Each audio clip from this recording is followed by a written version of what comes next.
예수님께서 가버나움의 동네에서 여러 사역을 하시면서 다시 갈릴리 호숫가로 나가셨습니다. 많은 사람들이 예수님께 나왔죠. 그리고 예수님은 그들에게 설교를 하시며 가르치기를 시작하셨습니다. 그리고 나서 예수께서는 세관을 지나가시다가 거기서 세관 직원으로 일하고 있는 알페오의 아들 레위라고 하는 사람을 만나셨습니다. 이 레위라고 하는 사람은 우리가 보는 이 마가복음 앞에 있는 마태복음, 이 마태복음을 쓴 사람입니다. 레위의 다른 이름이 마태이기도 합니다. 그런데 그 마태를 보시고서는 예수님께서 그에게 이렇게 말씀하셨죠. 나를 따라오너라. 그러자 마태는 곧 일어나서 예수님을 따랐습니다. 그리고 예수님께서는 바로 그 레위 마태의 집에서 식사를 하시는데 그 집에는 많은 세리들과 또 죄인들이 예수님과 그 제자들과 함께 음식을 먹고 있었습니다. 그때 바리새인 율법 학자들도 거기에 있어서 예수님께서 제자들과 세리들과 함께 먹는 것을 보고는 예수님의 제자들에게 이렇게 물었습니다. 어찌하여 세리와 죄인들과 함께 먹느냐? 오늘 본문에서는 이 두 부류의 사람을 소개하고 있습니다. 한 부류는 세리와 죄인들이고 다른 한 부류는 바리새인 서기관, 즉 율법 학자들입니다.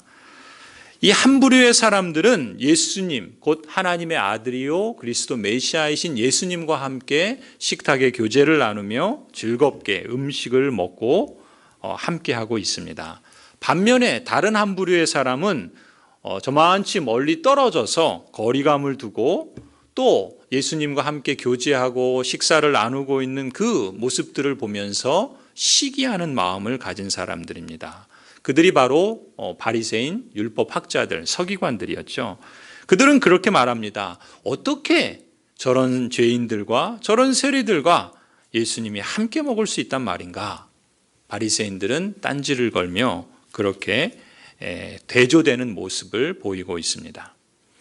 지금 이 세리들이나 죄인들 그리고 거기에 있는 이 바리새인, 이 서기관들 이들은 다 이스라엘 유대인들이고 그런 면에서 보면 하나님의 언약 백성들입니다. 하나님의 언약 백성이라는 공통점을 갖고 있지만 그러나 같은 자리에 있으나 다른 차이를 보이고 있죠. 그들은 서로 대조되는 모습을 보입니다. 한 부류의 사람들은 주님과 함께 식탁의 교제를 나누고 즐겁게 기뻐하고 있는 반면에 다른 한 부류의 사람들은 오히려 그것을 시기하고 또 불평하며 딴지를 걸고 있는 모습을 보게 됩니다.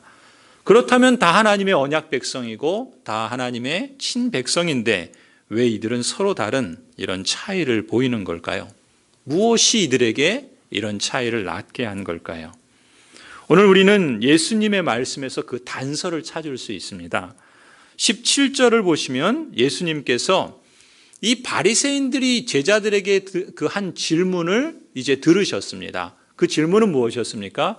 어찌하여 그 죄인들하고 함께 식사를 할 수 있느냐? 이런 얘기를 예수님이 들으시고 그리고 그 바리새인들에게 이렇게 말씀하신 것이죠. 17절이 그 말씀입니다.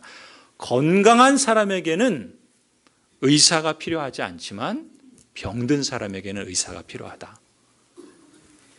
나는 의인을 부르러 온 것이 아니라 죄인을 부르러 왔다. 예수님이 이런 말씀을 하신 겁니다.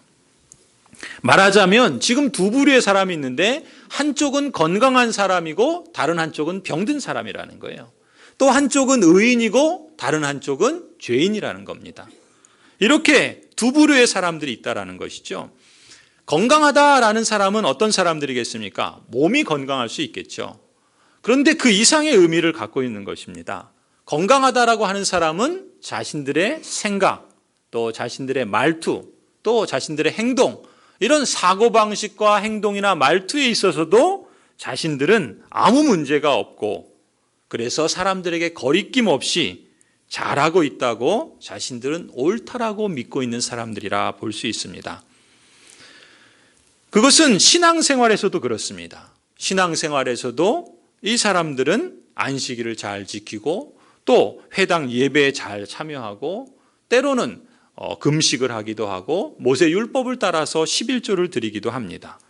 그래서 이 정도 되면 내가 의인이고 괜찮은 사람 아니냐, 스스로 이렇게 자신을 건강하게 생각했던 사람들이 한 부류였던 것이죠. 바로 그 사람들이 누구겠습니까? 오늘 이 본문에서는 바리새인 서기관들, 율법을 가르치는 전문 학자들이 그런 사고방식을 가진 사람들이죠. 그런데 문제는 과연 실제로 그러냐라는 것이죠. 지금 사실 우리가 이 본문을 가만히 보고 예수님의 말씀을 주의 깊게 읽어보면요, 이 바리새인 이 서기관들은 자기 스스로 그렇게 생각했던 것 같습니다. 자신이 건강한 사람이고 자신이 의인이라고 생각을 했던 것이죠.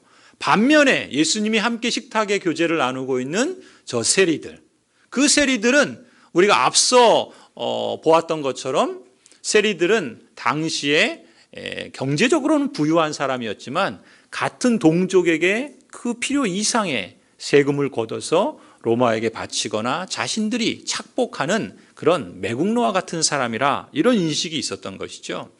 그리고 율법학자들이 볼 때 그 율법을 자신들이 가르치는 것에 비해서 그 말씀대로 잘 안 사는 사람들에 대해서는 한마디로 죄인이라 그렇게 여겼던 것입니다. 그런 점에서 지금 이 바리새인 율법학자들은 자신들은 건강한 사람이고 율법을 잘 지키는 의인이라 이렇게 생각했고, 반면에 마태나 레위 같은 이 세리는 죄인이고, 또 그와 같은 부류의 세리 관원들은 같은 죄인이고, 또 하나님의 말씀을 듣고도 잘 지키지 않는 그 여느 사람들은 다 죄인이다라고 하는 그런 인식이 있었던 것이죠. 그런데 우리가 여기서 주목해야 할 점이 바로 이겁니다. 이 신앙적으로 지금 바리새인들이 여겼던 것처럼 이 신앙적으로나 또 그 말투나 그 행동에 있어서 자기 스스로 건강하다, 그래서 의인이다, 자신은 옳다라고 여기는 사람들은요, 사실 그런 걸 근거로 다른 사람들을 차별하거나 또 심지어 더 나아가서는 정죄할 수 있다라는 것이죠. 그럴 경향이 다분히 많다라는 것입니다. 그도 그럴 것이 오늘 본문을 보면 실제로 바리새인 서기관들이 그런 투로 말하는 것을 볼 수가 있습니다. 16절을 보시면요, 이 바리새인 서기관들이, 곧 바리새인 율법학자들이 제자들에게 묻죠. 뭐라고 묻습니까? 어찌해서 저런 죄인들하고 같이 식사를 하느냐, 이렇게 묻는 겁니다. 그것은 어떤 의미가 담겨 있겠습니까? 한마디로 예수님에 대해서, 또 같이 식사하는 사람들에 대해서 죄인이다, 그들은 같이 상종할 사람들이 아니다, 이렇게 여겼던 것으로 그 말에 담겨 있던 거죠. 이런 말투와 이런 사고방식에서 비롯되는 행동들은 사실 오늘날 우리 그리스도인들도 경계해야 할 태도 중에 하나라고 믿습니다. 이것을 굳이 좀 이름을 붙이자면 의인의식, 이렇게 말할 수 있을 것 같아요. 의인의식. 내가 의롭고 내가 건강하고 내가 잘하고 있고 내가 더 잘났다라고 하는 그런 마음, 그걸 뭐 달리 말하면 의인 멘탈리티라, 의인의 사고방식이라 이렇게 부를 수 있을 것 같습니다. 그런데 이 의인의식, 이 의인 멘탈리티라는 것이 사실은 우리 영혼을 갉아먹고 또 우리 관계를 깨트리는 그런 암세포와 같은, 영적 암세포와 같은 것이다 라고 말할 수 있다는 것이죠. 여러분, 누가복음 18장을 한번 보시겠습니다. 화면에 보시면요, 누가복음 18장 9절에서 14절 말씀이 있습니다. 이 본문은 예수님께서 비유의 이야기를 하신 대목이에요. 우리 같이 한번 이 본문을 읽어보도록 하겠습니다. 9절부터 14절까지인데요. 같이 읽겠습니다. 또 자기를 의롭다고 믿고 다른 사람을 멸시하는 자들에게 이 비유로 말씀하시되, 두 사람이 기도하러 성전에 올라가니 하나는 바리새인이요 하나는 세리라. 바리새인은 서서 따로 기도하여 이르되, 하나님이여, 나는 다른 사람들 곧 토색, 불의, 간음을 하는 사람들과 같지 아니하고 이 세리와도 같지 아니함을 감사하나이다. 나는 일에 2번씩 금식하고 또 소득의 11조를 드리나이다 하고, 세리는 멀리 서서 감히 눈을 들어 하늘을 쳐다보지도 못하고 다만 가슴을 치며 이르되 하나님이여 불쌍히 여기소서 나는 죄인이로소이다 하였느니라. 내가 너희에게 이르노니 이에 저 바리새인이 아니고 이 사람이 의롭다 하심을 받고 그의 집으로 내려갔느니라. 아멘. 여러분 9절에 보면은 예수님께서 이 비유 이야기를 들려주신 이유가 나오고 있죠. 9절에 뭐라 그럽니까? 자기를 의롭다고 믿고 다른 사람을 멸시하는 사람들에 대해서 교훈하시기 위해서 이 비유를 하신 것이죠. 그리고 이렇게 시작한 비유, 그리고 예수님께서 바리새인과 죄인에 대한 두 이야기를 하신 다음에 그 다음에 14절에 이 비유를 이렇게 결론으로 마무리하시죠. 뭐라고 하십니까? 14절에 보면 의롭다 하심을 받은 사람은 바리새인이 아니라 바로 이 죄인이다. 그러면서 뭐라고 덧붙이세요? 무릇 자기를 높이는 자는 낮아지고 자기를 낮추는 자는 높아질 것이다. 이런 말씀을 하시죠. 오늘 우리 사회가 아프리카 열병으로 돼지들이 죽는 그런 어려움들을 겪고 있지 않습니까? 그 돼지 열병이 100% 치사율이라 그러잖아요. 말하자면 지금 이 비유를 통해서 사람에게 치명적인, 우리 영적 그 생명에 치명적인 그런 것이 있다면 바로 이 자만과 의인의식, 이 의인 멘탈리티다. 그렇게 말씀하는 것이라 볼 수 있습니다. 여러분 이 본문의 11절 12절을 보면요, 이 바리새인들의 면모를 우리가 볼 수가 있어요. 바리새인들의 윤리적인 면 그리고 그들의 신앙적인 면, 이 두 가지를 볼 수 있는데 11절 12절을 보면 바리새인들이 기도하면서 뭐라고 기도합니까? 하나님이여 나는 다른 사람들, 토색하는 사람, 불의하는 사람, 간음하는 사람들과 같지 않습니다. 이 세리와도 같지 아니함을 감사합니다. 나는 일에 두 번씩 금식하고 또 소득의 11조를 드리나이다. 이 바리새인의 기도에는요, 자신이 의로운 사람이라고 하는 그 의식이 강하게 배어 있는 것을 느낄 수 있어요. 전형적인 의인 멘탈리티를 가진 사람입니다. 그런데 여러분 여기서 우리가 주목해야 할 점이 있어요. 간과해서는 안 될 점이 있습니다. 그건 무엇인가 하면 분명 바리새인은 의인 멘탈리티를 갖고 있는데 실제로 바리새인의 모습을 보면요, 그가 말한 대로 그 바쁜 일상생활 중에서도 하루 3번씩 기도를 했습니다. 여러분 하루 한 번 기도하는 것도 사실 우리 현대인들에게는 쉽지 않잖아요. 그런데 이 바리새인은 하루에 3번씩이나 기도를 합니다. 그뿐만 아니죠. 금식을 하는데요, 일주일에 2번 금식해요. 매주 월요일과 목요일 정한 날짜에 금식을 합니다. 그뿐이 아니에요. 이 바리새인은 자신이 율법을 가르치는 사람답게 그 모세 율법에 명한 대로 소득의 11조를 드렸습니다. 그런데 그 11조 규례를 지키는 정도가 보통 수준이 아니라 그 규정을 훨씬 능가하는 정도로 11조를 드립니다. 그래서 자기 모든 재산의 11조를 실제로 실천한 사람이 바로 이 바리새인이에요. 그런 점에서 보면 바리새인은 정말 의로운 사람이라 그렇게 볼 수 있지 않겠습니까? 아마 당시에도 바리새인만큼 이렇게 생활하는 사람들이 많지 않았을 것 같습니다. 그가 하지 않은 것을 그렇게 했다, 거짓말하고 있는 게 아니에요. 실제로 그렇게 실천했던 사람입니다. 그리고 그 기도의 내용을 보면 자신이 행한 그 일로 인해서 하나님께 감사를 드리고 있다는 것이죠. 그렇게 보면 여러분 이 바리새인과 비교해 볼 때 정말 대단한 사람 아닙니까? 신앙적으로도 그렇고 윤리적으로도 그렇고. 그런데 14절을 보면 예수님께서 이 비유를 하시면서 이 바리새인을 평가하시는 걸 보면 사실 그렇게 긍정적이지 않잖아요. 오히려 바리새인에 대해서 부정적인 평가를 하십니다. 그렇다면 뭐가 문제냐는 거예요. 그렇게 윤리적으로 신앙적으로 열심을 보이고 헌신하고 있는 이 바리새인에게 도대체 무슨 문제가 있길래 예수님께서 부정적인 평가를 하시냐 이거죠. 뭐 때문에 그렇겠습니까? 바로 9절에 하신 말씀. 9절에 왜 이 비유를 말씀하셨다 그럽니까? 자기를 의롭다고 믿고 다른 사람을 멸시하고 정죄하는 것 때문에 그렇다라는 것이죠. 그것이 문제였습니다.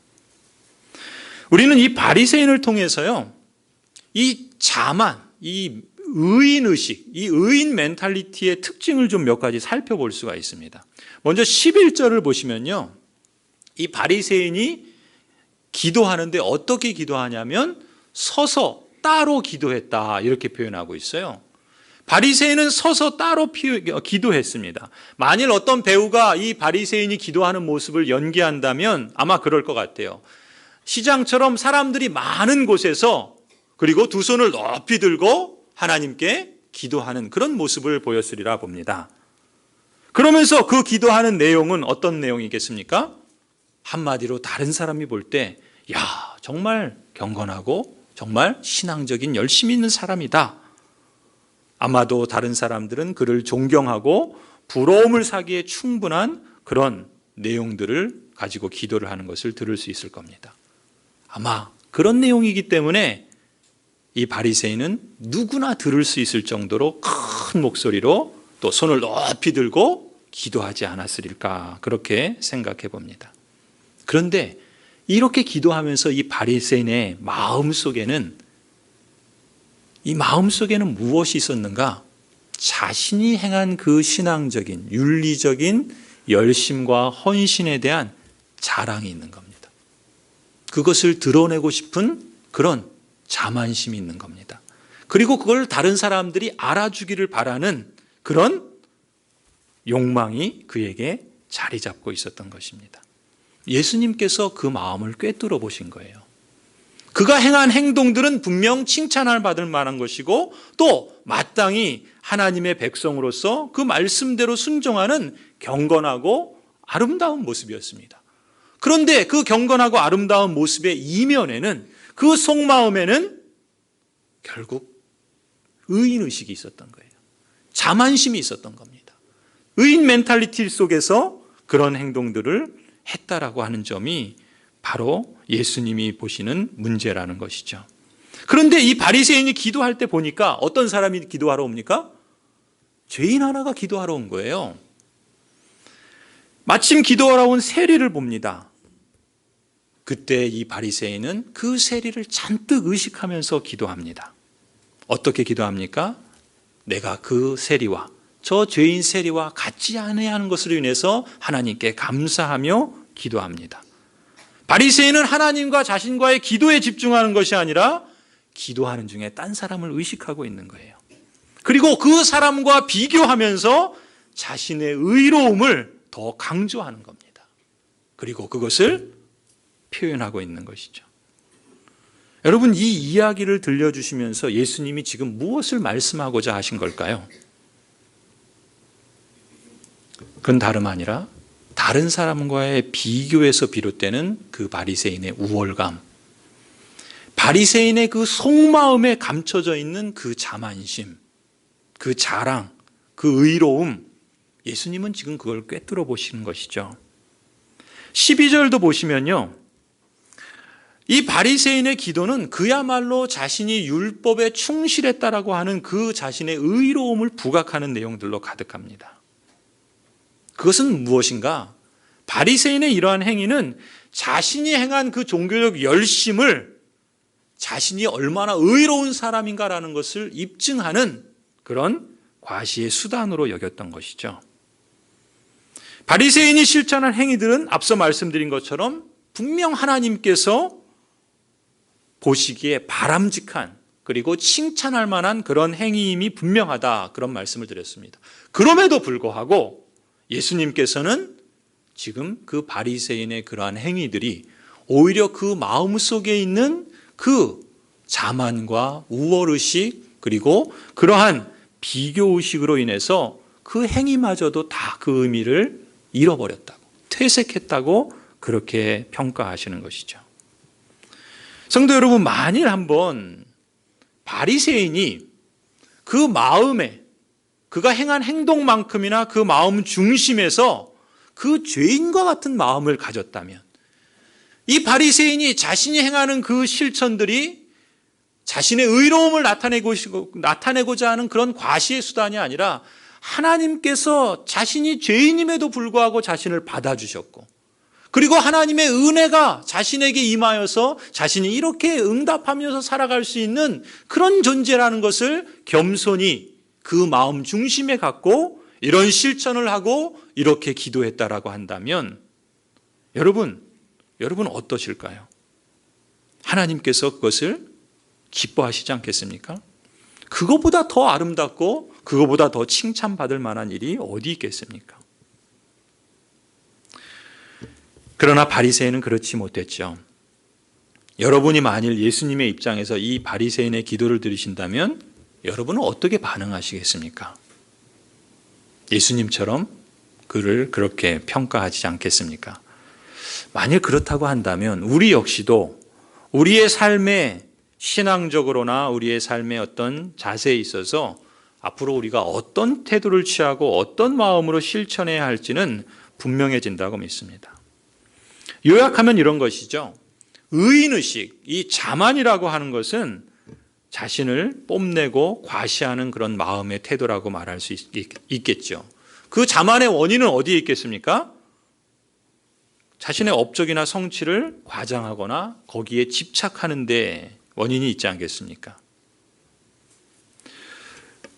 물론 자신의 일상생활이나 교회 생활에서 신앙생활에서 어떤 일을 맡아서 그 일을 열심히 하고 최선을 다하고 잘 감당하고 잘 되었을 때 그 성취에 대한 자부심을 갖는 것은 그건 지극히 당연하고 좋은 일이라 말할 수 있을 겁니다.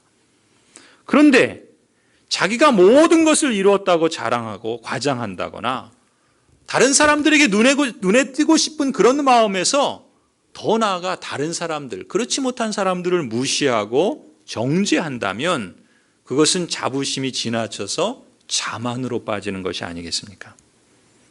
자만심은 다른 사람과 비교를 하면서 더 증대되고 더 교만해지고 더 심화되는 것이죠. 그래서 뭔가를 더 잘한 사람은 그렇지 못한 사람에 대해서 자부심과 또 자랑하는 그런 마음의 교만을 가질 수 있고, 혹시 역으로 자신은 참여하지 않은 것 때문에 반대로 수고한 사람의 그 열심을 깎아내리거나 또 비난하는 것도 어떤 면에서는 그 자만심의 반대면이라 말할 수 있습니다. 열등감과 또 우월감이 동전의 양면인 것처럼 결국 이러한 자만심은 자기 기만이죠. 자신을 스스로 속이는 겁니다. 그리고 더 나아가서는 관계를 깨트리고 공동체를 와해시키는 것으로 작용할 수가 있죠. 무엇보다 이 자만이 우리 영혼에 해악을 가져다주는 가장 큰 이유는요, 오늘 이 바리새인의 이야기에서 볼 수 있는 것처럼, 마가복음의 바리새인의 이야기에서 볼 수 있는 것처럼 결국 바리새인들은 어떻게 합니까? 예수님의 식탁에 참여하지 않습니다. 저만치 멀리 거리감을 두고 그 잔치에 참여한 사람들을 비난하고 또 정죄합니다. 이 의인의식이라고 하는 것, 이 자만이라고 하는 것이 이만큼 우리 영혼에 해악을 가져다 줍니다. 결국 자만심으로 비롯된 이 교만한 마음, 이 의인의식은요, 어디까지 갈 수 있냐면 예수님을 멀리하고 하나님을 인정하지 않는 자리에까지 나아갈 수 있다는 것입니다. 오늘 우리가 이 바리새인들이 한 질문, 이 질문을 보면요, 어찌하여 그 죄인들과 함께 먹을 수 있느냐 이렇게 말하잖아요. 그런데 오늘 우리가 보는 본문뿐만 아니라 이제 다음 주, 그 다음 주에 보게 될 본문들을 보시면요, 이 마가복음 3장 6절까지 예수님은 이 바리새인들 서기관들과 계속해서 논쟁합니다.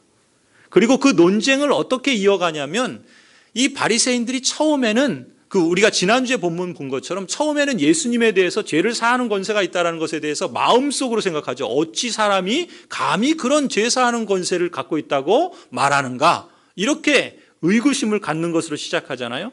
근데 오늘은 이걸 공개적으로 표현하죠. 그런데 그 표현을 예수님에게 하지 않고 제자들에게 간접적으로 합니다. 그런데 이제 다음 이어지는 본문을 보면요, 이제 좀 더 노골적으로 바리새인들은 예수님을 대놓고 공격합니다. 어찌해서 당신은 이렇게 합니까? 어찌해서 당신은 이렇습니까? 라고 진전되어지는 것을 보게 됩니다. 무엇을 말하는 겁니까? 자만심에서, 교만해서 자기 의라는 그 의인 멘탈리티에 사로잡히게 되면 그것이 급기야는 하나님을 대적하고 하나님을 공격하는 것까지도 나아갈 수 있다는 것을 성경은 우리에게 보여주고 있다는 것이죠. 실제로요, 이스라엘의 역사를 보면 그런 모습을 그대로 이미 경험했던 것을 보게 됩니다. 신명기 8장을 한번 보실까요? 신명기 8장 12절, 14절 말씀인데 우리 화면을 보시면서 같이 한번 읽어보겠습니다. 시작. 내가 먹어서 배부르고 아름다운 집을 짓고 거주하게 되며 또 내 소와 양이 번성하며 내 은금이 증식되며 내 소유가 다 풍부하게 될 때, 지금 이 신명기 말씀은 그 모세가 출애굽에서 나온 이스라엘 공동체가 이제 약속의 땅 가나안에 들어가기 전에 그 2세들에게 한 말씀입니다. 모세는 지금 약속의 땅이 눈앞에 있고 그리고 그 땅을 차지하게 될 거다. 하나님의 약속이 성취될 것을 믿었고 그래서 그 다음 세대에게 이런 말씀을 하는 겁니다. 너희들이 배부르게 될 것이다. 너희들이 약속의 땅을 얻게 될 것이다. 너희들이 안정된 집을 소유하게 될 것이다. 너희들이 가나안 땅의 그 풍부한 열매들을 맺게 될 것이다. 얻게 될 것이다. 그렇게 될 때 어떻게 하라는 겁니까? 너희 마음이 교만하여져서 여호와 하나님을 잊어버릴까 염려하라는 것입니다. 왜냐하면 사람은 배부르게 되고 집을 얻게 되고 안정이 되게 되고 풍족하게 되면 더 하나님을 잘 섬기고 더 하나님을 기뻐하시는 그런 삶으로 나아가는 경우도 있지만 또 다른 면에서는 어떻게 합니까? 이제는 내 힘으로 얼마든지 좀 살 수 있겠구나. 내가 이제 내게 있는 그것들로 이제 누리면서 살아야 되겠다. 하나님으로부터 멀어진단 말이죠. 하나님으로부터 멀어지는 그런 모습들을 우리가 보게 됩니다. 사실 이스라엘의 역사 속에 이미 있었던 거예요. 예수님께서 그것을 누구보다 더 잘 아시는 겁니다. 그리고 마가복음 2장에서 바로 바리새인들이 그런 의식을 갖고 그런 멘탈리티를 갖고 있기 때문에 스스로 의인이라고 여기고 있기 때문에 그래서 오히려 예수님을 멀리하고 예수님의 식탁에 함께 참여하지 않고 참여하는 사람을 비난하는 그런 결과를 낳았다라고 말씀하고 있는 것이죠. 성도 여러분, 이 의인의식, 이 자만심, 특별히 다른 사람과 비교해서 내가 더 의롭고 내가 더 잘났고 내가 더 유능하다라고 하는, 그래서 다른 사람을 무시하고 멸시한다면 결국 그러한 사고방식과 그러한 태도로는 예수님의 식탁에 함께 참여하지 못합니다. 오늘 본문의 바리새인들의 모습처럼. 그런데 이것이 무서운 모습은 무엇입니까? 지금 하나님의 그 백성들은 예수 그리스도께서 이 땅에 오심으로 함께 식탁의 교제를 나누는 것이 영원한 나라에서 그리스도께서 다시 재림하실 때 그 영원한 식탁의 교제를 누리게 될 것을 이미 이 땅에서 실감하고 있는 겁니다. 그런데 이 땅에서 그 하나님의 복을 함께 누리지 못하고 그 하나님과 거리감을 두고 멀리 두고 정지하고 있다면 과연 그러한 사람이 영원한 나라에서 함께 그 식탁에 참여할 수 있겠는가? 무서운 모습인 것이죠. 반면에 이 세리들은 어떻습니까? 오히려 자신들은 죄인이라고, 그리고 그 죄인이라는 의식을 갖고 있기 때문에 이 예수님에게 겸손한 모습으로, 낮아진 모습으로, 레위를 부르실 때 나를 따르라 하실 때 그 예수님을 즉각 따랐던 모습처럼 그런 모습을 가진 자가 오히려 예수님의 식탁에 함께 교제를 나눈다는 것이죠. 오늘 우리도 마찬가지라고 봅니다. 하나님을 모르고 하나님을 믿지 않는 분들도 그렇고 또 간혹 하나님을 믿는 분들에게도 우리가 주의할 것이 바로 이런 것이죠. 나는 이제 더 이상 바랄 게 없이 건강하다고, 몸도 그렇고 또 마음도 그렇고, 아니 나는 이제까지 살면서 남에게 그렇게 크게 죄를 지어본 적이 없다고, 내가 양심적으로 산 것만으로도 나는 그냥 괜찮게 살았다고 그렇게 생각하시는 분들이 있습니다. 그것은 달리 말하면 나는 하나님의 은혜라는 것이 필요 없을 정도로 나는 의롭게 살았어.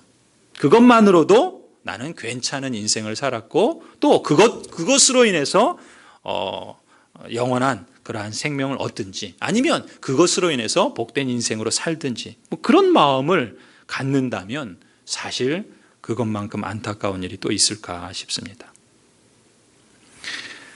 우리 신자들 역시도 늘 우리가 경계해야 할 것이 있다면 바로 이 의인의식이죠.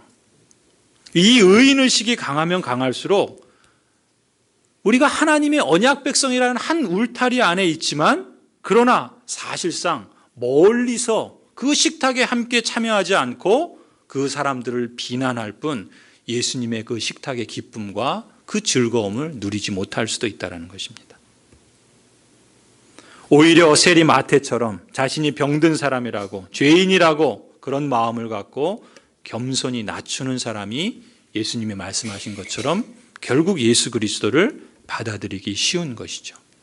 그리고 이런 태도와 이런 마음으로 예수님의 은혜를 요청하는 사람만이 예수님이 나를 따르라 그렇게 부르실 때 기꺼이 예수님을 따라 머뭇거리지 않고 나아갈 수 있지 않겠습니까? 이렇게 은혜에 반응하는 사람이야말로 진실로 건강하게 되는 사람이고 진정 의롭게 되는 사람이라 볼 수 있겠죠. 그리고 그러한 사람이 진정 예수님의 그 식탁 잔치에서 함께 기뻐하고 즐거워할 수 있는 사람이라 믿습니다. 성도 여러분, 우리 교회가 추구하는 목표 중에 하나가 진정한 공동체를 세우고자 하는 그러한 바람이 있습니다. 물론 우리는 이미 하나님의 언약 백성으로 공동체라 말할 수 있죠. 그런데 우리가 좀 더 하나님의 나라의 그 백성의 공동체다운 그런 면모들을 더 갖추어 가자. 그것을 함께 세워가고자 하는 그런 바람을 그렇게 표현한 것입니다. 가령 올해 우리가 이제 내년을 준비하며 우리 구역을 편성하고 또 새로 모임을 만들게 될 것입니다. 그리고 그 구역 모임이나 소그룹 모임들이 좀 더 활성화될 수 있도록 우리가 힘을 모아보려고 합니다. 그런데 바라기는 우리 모든 성도들이 이 구역 편성이나 모임에 있어서 공통적으로 모두가 다 가져야 될 마음의 자세가 있다 저는 믿습니다. 그것이 무엇인가? 오늘 본문에 소개되고 있는 이 세리의 마음이라고 봅니다. 우리가 다 은혜가 필요한 죄인이었다라는 의식입니다. 내가 예수 그리스도의 은혜가 없다면 여전히 죽음 가운데 있고 여전히 자신의 의로움 가운데에서 죽음을 향해 살아가는 인생이다라고 하는 그런 죄인의식을 우리가 함께 가졌으면 하는 것입니다. 동시에 그 은혜가 우리가 예수님을 믿을 때에만 필요한 것이 아니라 예수님을 믿고 살아가는 이 땅의 여정 속에서도 교회 생활을 하면서도 우리에게 늘 그 은혜가 필요하다라는 것을 함께 갖고 그것을 인정하자는 것입니다. 여전히 그 은혜를 입어야 우리가 제대로 살 수 있는 사람이라는 그런 마음을 우리가 다 공통적으로 갖자라는 것이죠. 그래서 혹 그 중에 여러분 중에 직분이 있든 또 어떤 은사가 있든 또 어떤 지식이 있든 또 나이가 많든 또 어떤 뭔가 다른 사람에 비해서 더 갖고 있다고 더 낫다라고 생각하는 분들이 있다면 그 모든 것들도 그리고 그것에서 비롯되는 헌신이나 수고나 섬김도 그것이 다 하나님이 주신 은혜의 선물이다. 하나님께서 내게 주신 그 구원에 대한 감사와 감격에서 비롯된 그러한 응답이다라는 마음을 갖자라는 것입니다. 그러면 우리가 서로에 대해서 비교하면서 서로를 구별하거나 또 서로를 정죄하는 것으로 나아가지 않을 것입니다. 오히려 하나님께서 우리에게 주신 것들을 감사하며 서로를 인정하고 우리가 서로 다른 것이 틀린 것이 아니라 공동체를 좀 더 온전하게 세워가기 위해서 우리를 각 부분으로 다르게 부르셨다라는 것을 감사하고 감격할 수 있지 않겠습니까? 우리가 보이는 어떤 헌신이나 수고를 그걸 통해서 내가 무슨 대가를 바라거나 그걸 통해서 내가 남보다 더 나은 그런 자랑거리로 기대하기보다는 겸손히 하나님의 은혜가 내게 임하였음을 감사하는 그런 표현으로 우리의 마음에 간직하고 실천할 때 우리의 교회는 공동체로서 보다 더 진정한 공동체로 자라갈 수 있으리라 믿습니다. 그것이 우리를 따뜻하게 할 것이고 또 그것을 통해서 우리는 하나님 나라를 좀 더 잘 증거하리라 믿습니다. 성도 여러분, 오늘 본문이 말하는 것처럼 우리가 기본적으로 함께 잘 먹어야 되겠습니다. 오늘 뭐가 있죠? 새가족 환영회가 있어요. 그리고 환영회가 마치고 나서는 우리 새가족들과 함께 그 환영 식사를 합니다. 모든 분들이 함께 하면 좋겠지만 우리가 같은 음식을 먹고 또 우리 오신 분들에게는 조금 더 과일을 준비해서 환대 의미로 같이 식사를 나눕니다. 여러분, 그것은 우리가 한 공동체요, 우리가 서로를 환대한다라는 그런 우리의 표현의 한 모습이라 그렇게 믿습니다. 우리가 다 함께 한 공동체로서 서로를 환대하고 또 그렇게 하나라는 의식으로 함께 식사할 수 있다면 그것이 이곳에 있는 모든 사람이 비록 같은 테이블에서 같이 먹지 못하지만 우리가 그런 한 공동체의 한 지체라는 의식을 가지고 식사를 나눌 수 있다면 우리는 지금 이 땅에서 하나님 나라의 그 기쁨들을 여기서도 맛볼 수 있을 거고요. 그것이 더 나아가서는 영원한 천국에서 우리가 그리스도와 함께 맛보게 될 그 기쁨을 이곳에서도 선취해서 맛보는 것이라 그렇게 믿습니다. 성도 여러분, 장래의 천국에서 맛볼 그 기쁨을 오늘 이 땅에서 우리가 서로를 통해서 경험할 수 있는 그런 공동체로 자라가길 소원합니다. 그런 마음을 우리가 다 갖고요. 그런 점에서 어찌해서 죄인들과 함께 먹는가 그렇게 비난하는 사람이 아니라 실제로 예수님의 식탁에 함께 참여해서 그 기쁨의 잔치에 누릴 수 있는 그런 성도, 다른 이들과 더불어 함께 예수님을 따라가는 그런 복된 신앙의 여정이 되기를 주님의 이름으로 간절히 축원합니다. 기도하시겠습니다.